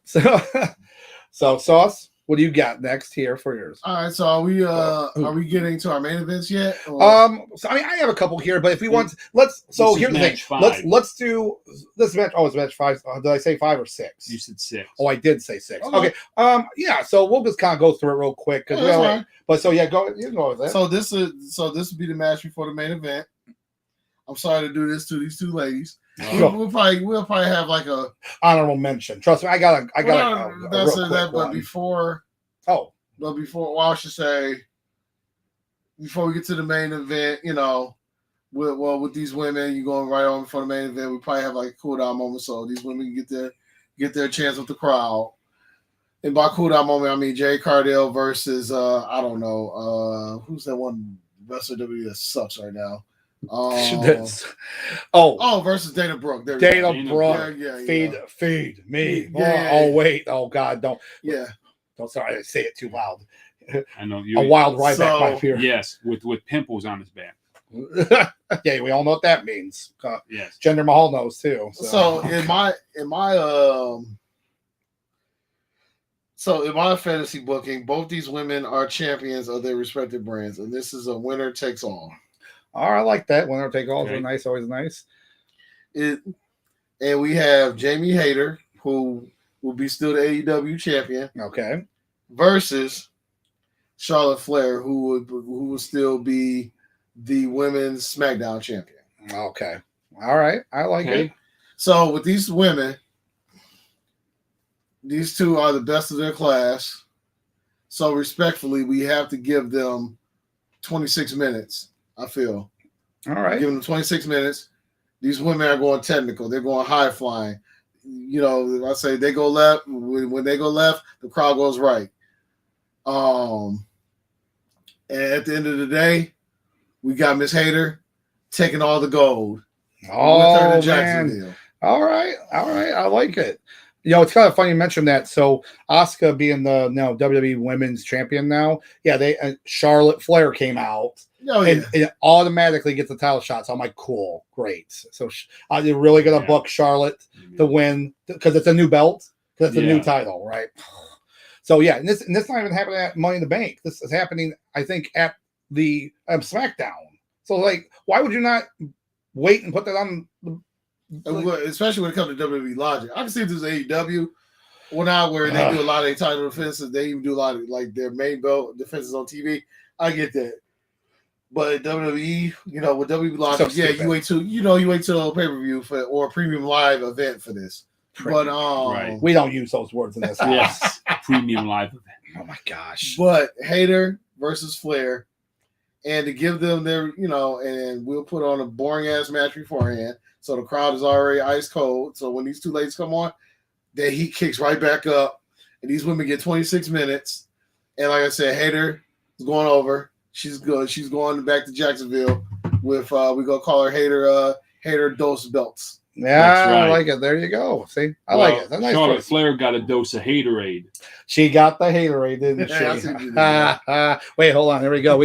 Bam! We got it. We got a pun. We got a pun button here. We usually have a lot more puns. I'm surprised. We're about business tonight. Oh, it woke up Brutus. Brutus woke up. So, okay, primetime. What do you got for the match before the main event? Yeah, so this will be the semi-main event. So this is, again, another political show here to show that Tony Khan can bring everyone together here. Now, but All Japan and New Japan have worked before several times. They'll have combined shows in Japan. Mm-hmm. But usually they're tag matches or 6-man tag matches. And they're just a collection of them on a card. Yeah. And it'll be All Japan and New Japan combined show. Well, this time I have the All Japan Triple Crown champion, Kento Miyahara, will take on the New Japan Pro Wrestling World Heavyweight Champion, Seiya Sanada, in a 30-minute match where it'll end in a draw. Oh, I got you. So we got 2 draws on the same card. Okay. Yeah, it'll be a 30-minute Broadway. Okay. Well, mine wouldn't. I don't have a draw. He had a double count, had a double double DQ, count. double DQ. The third fall would have been a double DQ. Okay. But Yeah. that match would only go about 17, 18 minutes. That match before, but this one will go 30. It's a 30-minute Broadway, and it would be a great showcase of All Japan. Miyahara and he's one of the most underrated wrestlers today, and it's a shame that more people don't see him. And then Seiya Sanada, whom we've seen from his rise in TNA and in the X division. Yeah. Oh, he's not. Yeah. And James Storm's Revolution. Oh my gosh, it's crazy. I remember seeing that long ago. One of the worst factions ever. We should, you got the Shira Shake. You got the Koya. Oh, I mean Shira Shake. And by the way, he's still there. I think isn't he? He's still in Impact. I thought he was with WWE now in NXT. Oh, did he? Oh, I guess. Well, not. he's still on Impact's.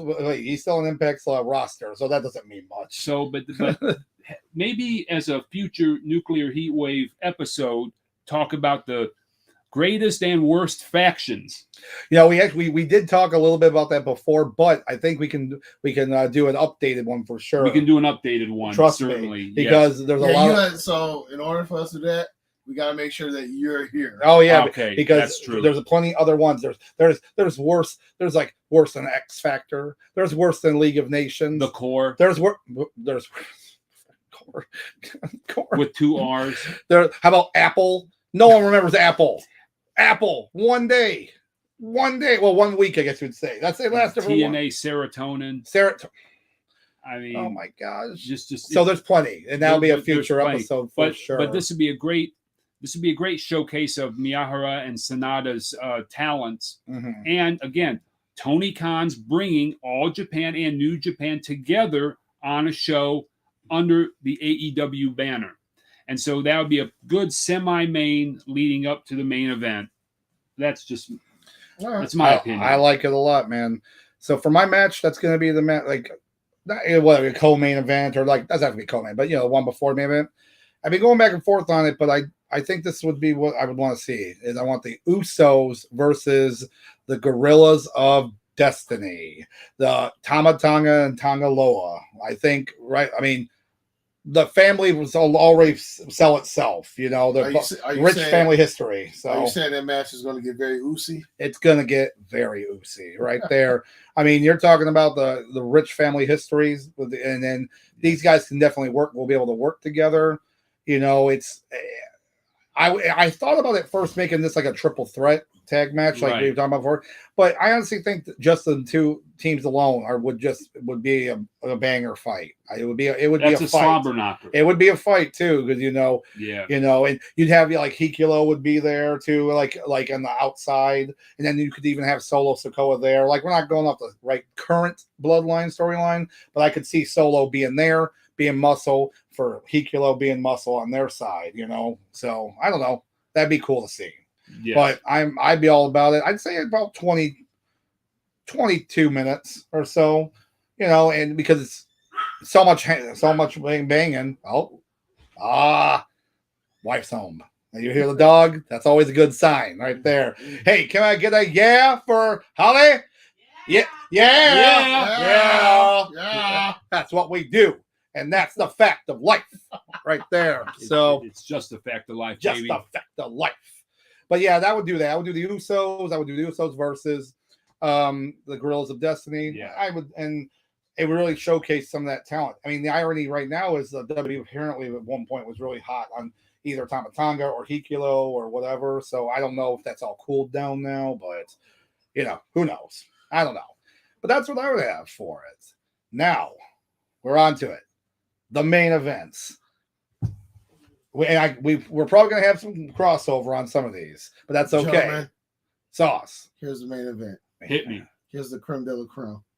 Here's the steak bagel. Here's the pizza populous. What I have. It's like wait, come here. It's like come here. This is come here. This is a title. This is a title fight. Okay.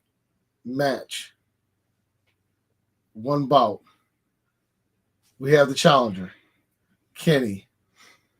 Mr. Canada Omega, Mr. New Japan, Mr. I'm not working Friday nights on AEW versus the Drip God. Let's say what they call him, the Triple H. Let's say the Triple H Destroyer, the Beast Slayer, the King Slayer, the Architect. I say the other man in the relationship. The other man, I like that. I'll say the guy in the Shield that we all didn't like at first, but we all love.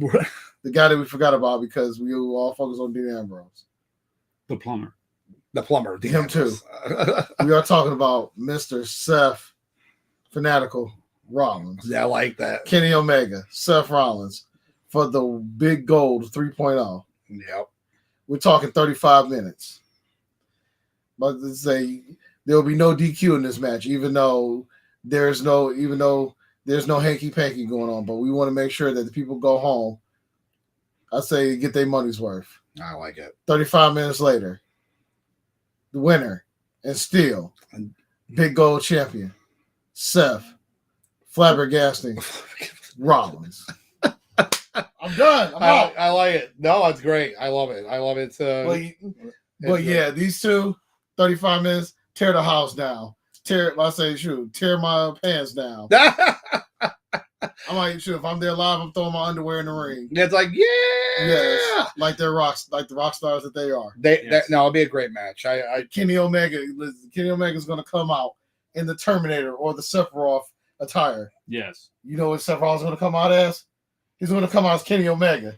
Oh my God! He's gonna dress up as Kenny Omega. Yes, he has like that curly perm, but not the perm. He comes out with that curly hair. Comes out with it starts off with like some variation of video game type music he would come out to. Yeah. Oh, how funny would that be? Oh my God. It's gonna look ridiculous. I'm gonna love every minute of it. Oh, hey, you know what? I'm about so it. Like I said, over here we have Mr. the Japanese Honcho versus Becky Lynch's husband. Yeah. 35 minutes, baby. 35 minutes, and that is 13 minutes longer than the episode of Seinfeld. You know, and I had Seth Rollins winning over Ospreay, and you have that over Omega, so that's something. Yes. And we didn't talk over Japan, baby. And we didn't talk about it. We didn't talk about that. So nice. I like it. That is my main event. All right. So we open up. So with my card, we open up with Orange Cassidy versus Chad Gable, and the crowd is like, wait, huh? What's going on with this? But at the end of the day, they're like, okay, I'm ready for the rest of this. We get all the way to the top of the card. Drip God versus the cleaner. Everybody's walking home happy. To the point where Mr. Mr. Simon from Ups and Downs, he's outside the venue giving my show a golden up. Let's go. Oh my gosh, that's funny. They're watching those. Yes. God, I haven't seen those in a bit. So he's great. Wow. All right. Well, prime time. What do you got as your main event, man? Take us home. Okay, so here's the deal. So most of my matches, I figured were 15-minute matches, and then except for the semi-main, that's 30 minutes, 30-minute Broadway.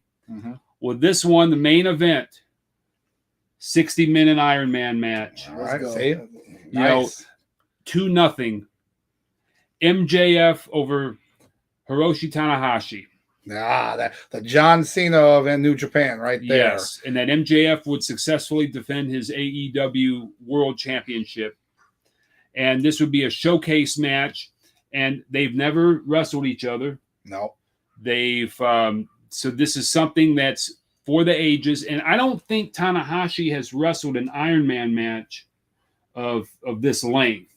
I'm not sure if he's wrestled one at all. I don't think. That's but a good point, I'm sure it's not one that went the 60 minutes.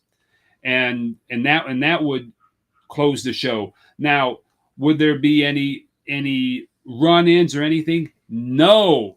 Nothing. This is going to be clean as a whistle. Let's go. I like it. I mean, very clean. And you know what? Absolutely. I'm down for it. I'm down for it. And man, and it'd be good too for MJF because, you know, they have him in a match where he's clean. Like he just had his Iron Man match with Brian Danielson, and then that was great. But they had lots of finicky stuff that ended up happening. Yeah, with a lot it. of Gaga and a lot of. So it still was a great match. Don't get me wrong, but seeing a clean Iron Man match, and you have him winning 2-0. He doesn't just win 1; he wins 2. He gets 2 falls in the time that Tanahashi doesn't even get 1. So I like it. So hey, that's a good one right there. So what you're saying is the people of Detroit. This is where this is going to be at, according to the Motor City Machine Gun. Yeah. Yep. There we go. People of Detroit, when I say get blessed with MJF going over, I like that. You know what? When you say MJF and you talk about New Japan, I was just thinking him recreating the Kevin Owens moment when he fought Finn Balor in a Japan show, NXT Japan show. And I know in Japan, usually before like a main event bout, I think it's either it's the main is because of main event. Or if it's because of a title bout, they usually bring out flowers and stuff before they start. They do. Yeah. And I see MJF pulling Kevin Owens, so he takes the flowers and just throws it in the crowd. Yeah, but you remember that was that was great. That was the moment that Kevin Owens fully won me over when he did that. Yeah. They either. And not only did he throw it, not only throw it, he like shucked it to like the 3rd row. Oh, it was gone. Yes. It was gone. So, oh my gosh, how funny. And no one expected that. That was something that no one expected. And yes, it won a lot of people over. Oh, yeah. Okay. All right. I like it. These are banger shows right here. All right, what you got for us, Doc? So I got it right here. And again, I'm already saying this. I'll preface this as just the fact that I'm a little biased. Okay. But I don't care. I think this would be a banger match. It's your card. It's a 4-way elimination match. Okay. So again, not for winner take all fatal 4-way. It's a first you eliminate until there's 2 people left, and it is Finn Balor versus Kenny Omega versus AJ Styles versus Jay White for the true leader of the Bullet Club. The 4 leaders of the Bullet Club. There we go. And a 4-way elimination match. And again, you're talking about these 4 bangers right here. These guys all can go. The match itself is 42 minutes long. 42 minutes. Most of it is a lot of posturing. You got a lot of that kind of stuff going on. A lot of it's banter, a little bit of banter back and forth. But yeah, you're going to have some high spots where people are kind of knocked out for a bit, But I'd say about 42 minutes would belong as if this is going to go. Especially being an elimination match. Right. Now, the match itself, your first person eliminated is Finn Balor. Finn Balor actually is the original leader of the, Prince Devitt of the Bullet Club. But he's the first to go. And he's the first to go by Jay White. Jay White, he does it in a I don't expect that. He does it in a heel way. He kind of does like it's not a roll up per se. He's like basically he takes the phenomenal forearm, and then it goes right into Jay White, and then he gets the pin, like he pins him off of him. So it's kind of like but still, he gets the first. Finn Balor's out of there. So then the rest kind of tussle for the rest of the time. Omega is kind of being his own thing. Jay White's the one. He's the chicken shit heel of the 3. He's like waiting kind of like for his time. But even then, at that point, they both team up and they get Jay White out of there. They kind of do at one point like a duel, like he does the Styles Clash, and then kind of like it's cool, like how I pictured it. He does the Styles Clash. You know how he always does that turnaround? He kind of rolls him up to pin him. Yes. He would do it, but he would roll him up, keep rolling to then pick him back up, and then go right into Kenny Omega to do his finisher, the one-winged angel. So to get Jay White done. And then at that point, you basically have about, I'd say, the 20 minutes of Omega versus AJ Styles. Yeah. And again, banger, just over and over. These guys just over and over. And I literally have it where Omega has at the end going into the one-winged angel, and he goes to do it, flips him off, and it basically the match kind of goes back and forth. He hits him with the forearm. He goes in the calf crusher, calf crusher, whatever, and he holds him in it for like what seems probably like 3 minutes, which is crazy. But he rolls him up. He keeps doing it, and he still just won't let go. They finally lets go. No tap out, nothing. He says, "I'm done." He goes to the top rope to do phenomenal forearm, not just like the ropes over the ropes. He's going to do it off the top rope. Omega does a drop kick to him, knocks them out. They're both out. They're sitting there. And then you see the Good Brothers show up. Carl Anderson also. Yep, they come out. And at that point, you get the AJ Styles gets up, and you get the Kevin Costner from Man of Steel to telling his son to not save him from the stupid tornado. But by the way, that was stupid. But you get that from AJ Styles. He says, no, I don't want you guys coming. And they're very confused. They get up, and at that point, Omega, picks up AJ. He does the one-winged angel. As the Good Brothers watch, 1, 2, kick out AJ Styles. First time ever kick out for it. Omega's losing his mind like a child. He does he's hitting the ground, stomping like a baby, stomping like a petulant child, like an 8-year-old that he had a match with years ago or something. Yes. And at that point, AJ comes back with the phenomenal forearm, and it's game over. He wins with that, and that's basically how I see AJ Styles winning and becoming the true best leader of the Bullet Club. Everything comes. The Good Brothers come and celebrate. Other members from the past Bullet Club are there, future, past, and it basically ends with a Bullet Club kind of finish the show. So, So that would be my show. It's that's a lot, but I think we had 3 banger shows there, man. Absolutely. That is what I'm talking about. But yeah, come on, all these guys, make this work. Make some of this work, Right. Like we're literally giving y'all gold. So much gold. You don't need a whole cadre of writers here. I mean, no. Just listen to the crew here. Yep, right there. Prime time. Dr. Love, Sauce Bronson. We got this. Yeah. Oh, and you know something? Brutus just barked outside. I'll take that as a yeah, Brutus. Yes. Thank you. But you know what? That was great. That was a great time right there. Now, tomorrow is Dynamite, so we'll probably, hopefully, I would assume, get some more confirmed matches for this Forbidden Door show. Right. At least give us one Wednesday. Yeah. And then probably not going to be another on Rampage, but then the Collision show, give us an announcement for another one. Yes, for sure. Because right now, only 2 matches. They are bangers, but I expect at least, not 8 matches on this show. It's a AEW show, so it could have 15 matches. It's not going to end until 2 a.m. Yeah, but we'll be here for it. It's going to be, because guess what? I, Dr. Love, will make sure that I can reclaim the Tomato Fountain Championship at Forbidden Door. Shot.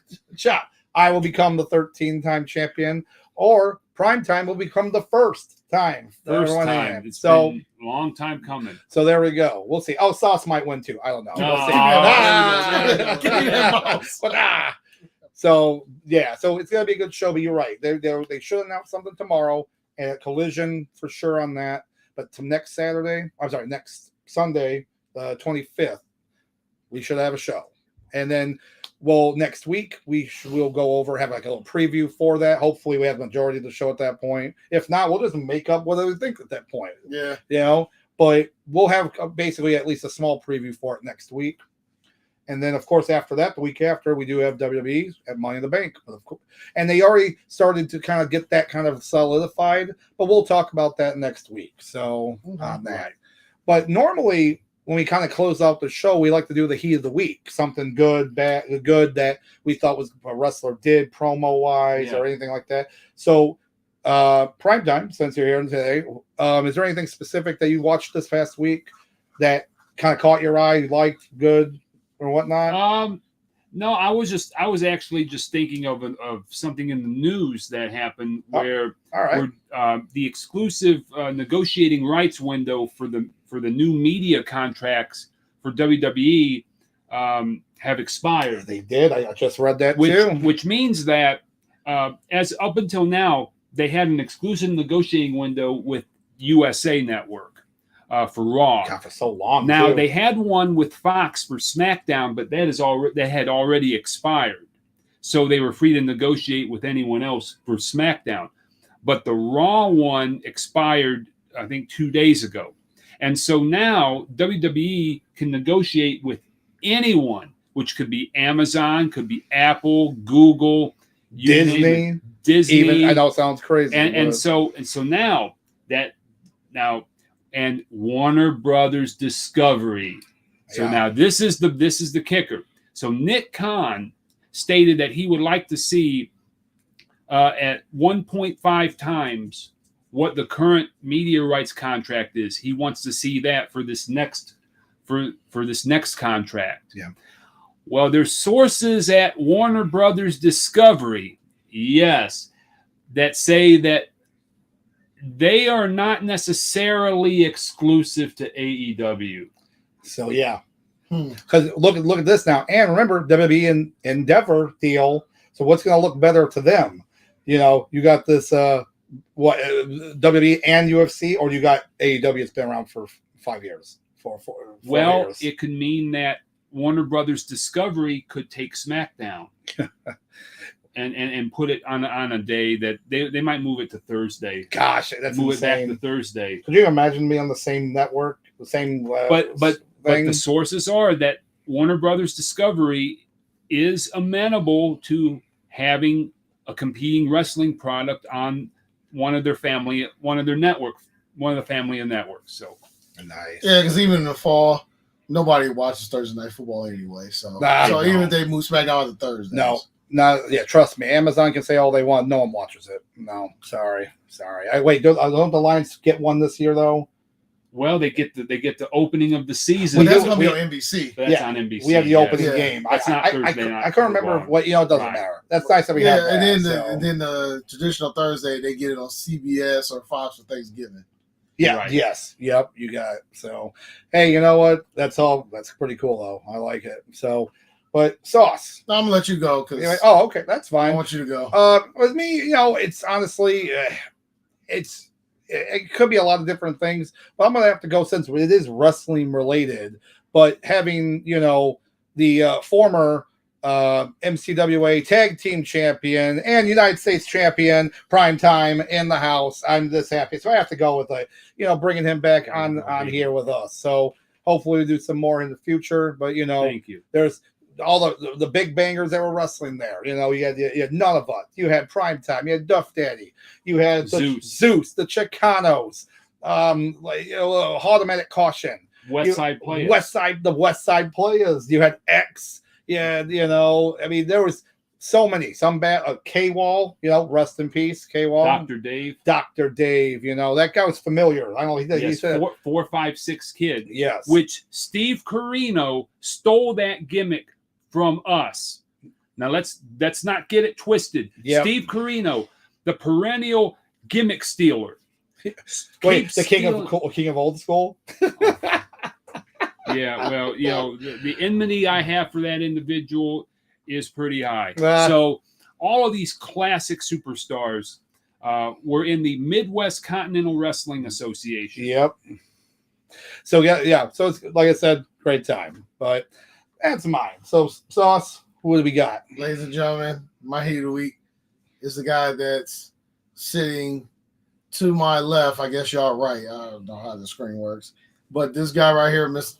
Primetime Player. Yeah. Mr. I don't know. Well, he's the guy that chats on here. I'm not, I'll say I ain't gonna say that his chatting name on here. Let that remain a mystery. Nah. But I met this man years ago. This man, every time I see him, he always seems to give me some type of wrestling homework. Yep. Ever since we started this podcast, I have been waiting for this day. Yep. I've been waiting for this day. Thank you, man. For you to come on here. And I wish, this is the first of many. And I hope that whenever you're in town on a Tuesday, you stop by. And I say we just, we have fun and cause havoc, for as long as it's not Jessica Havoc. Yes. but I'm really glad that you came here today. You are my heat of the week. Yeah, there we go. Oh, you're too kind. You're too kind, gentlemen. Yes. I like it. Yes, you're my heat of the week. And yes, kind. I have been waiting. Since we started this in July in August. End of July. Yeah, end of July. So we're coming up to our 1 year anniversary. Yes. So that's good. And I have been waiting for this day because you're a wrestling almanac and the world needs to hear you. The world definitely needs to hear you as far as your knowledge and what you have to offer for the rest of the world. And I'm glad that you got to share it with us tonight. Yeah, and it's an honor to be amongst Dr. Love and Sauce Bronson. Yep. And the idea is together, the bastion of wrestling knowledge needs to be shared and needs to come out to the world and show its glory. Well, as long as it's a good bastion and not the booger variety. As long as it's that one. Hey, yep, and that's what I do here, and that's what I do. All right, you know what I say? We had a great time here, but again, as Primetime said here, thank you for all the chats and listening in to us just talk about wrestling, because that's all we are. We're some good old boys talking about wrestling with you guys. But with all that being said, Dr. Love's here. We got Sauce Bronson. We got Primetime. Yeah. And we'll catch you next week, and we'll talk to you then. We'll go walk through that forbidden door. And also, remember, y'all be happy, be safe, but most importantly, be good.